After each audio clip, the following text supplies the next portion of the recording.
Si aujourd'hui tu es insatisfaite de ta réussite personnelle, tu as l'impression que tu n'es pas accompli personnellement, tu n'es pas accompli, il y a des choses que tu n'as pas réalisées de ta vie, etc. Ça veut dire que il faut que tu ailles regarder où va ton argent. Pourquoi je te parle de où va ton argent? Parce que quoi qu'on dise, le système dans lequel nous vivons a réussi à nous faire croire que la réussite d'une personne dépend de ses réalisations matérielles, de ce que tu as réussi à réaliser. Et donc là, tu es persuadé que, étant donné que tu n'as pas atteint ces réalisations matérielles, etc., que tu n'as pas réussi. Ok? Et donc, à partir du moment où tu as regardé où va ton argent, si au niveau du palier de l'argent, ça ne va pas, ça veut dire qu'il faut que tu ailles regarder ton plan de vie. Parce que, je le dis souvent, hein, l'argent suit deux choses. Soit l'argent suit un plan clair, ou l'argent suit les émotions. Quand l'argent suit les émotions, c'est là où tu gaspilles, tu fais n'importe quoi avec ton argent. Ou quand l'argent suit un plan clair, ça veut dire que tout roule et que là, tu as cette satisfaction de voir les choses se construire. Ok? Donc, si au niveau de l'argent, ça ne va pas, ça veut dire qu'il faut que tu ailles regarder ton plan de vie.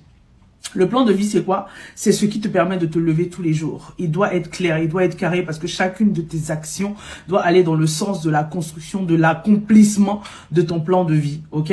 Et donc, si le plan de vie, il n'est pas clair, que ça ne va pas du tout, ça veut dire, si tu n'en as pas, que tu sais même pas de quoi je suis en train de te parler là, ça veut dire qu'il faut que tu ailles regarder ton unicité. L'unicité, c'est quoi? C'est ce truc qui te permet de comprendre que, allez, il t'a pas créé pour rien, il t'a créé pour quelque chose de bien précis et qu'aujourd'hui, tu es en train de fonctionner sur un chemin qui n'est pas le tien. Donc, ce qui fait que tu es un petit peu perdu. Et ça ressemble beaucoup aux gens qui se comparent, qui n'osent pas, en tout cas, vivre les inspirations qu'ils ont par rapport à leur propre vie, etc. L'unicité, c'est quelque chose qu'il faut travailler en premier. Ça, c'est clair et net. Et si tu n'es pas dans ton unicité, tu n'es pas sur ton chemin, et ben, en fait, tu es en train de suivre le chemin de quelqu'un d'autre. Je donne souvent l'exemple du singe et du poisson. Tu mets le singe et le poisson en dessous d'un arbre et tu leur dis allez-y, grimpez, éclatez-vous.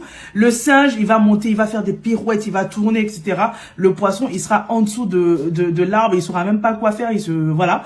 Et bah c'est pareil. Par contre, prends le poisson, mets-le dans l'eau et tu verras comment il se débrouille. Il sera très très très fort. Pour te dire que ça te fait comprendre tout de suite c'est quoi l'unicité. Si tu n'es pas sur ton chemin, ne t'étonne pas, ok? Donc si au niveau de ton unicité on n'est pas ok, on va chercher quoi? On va regarder la spiritualité.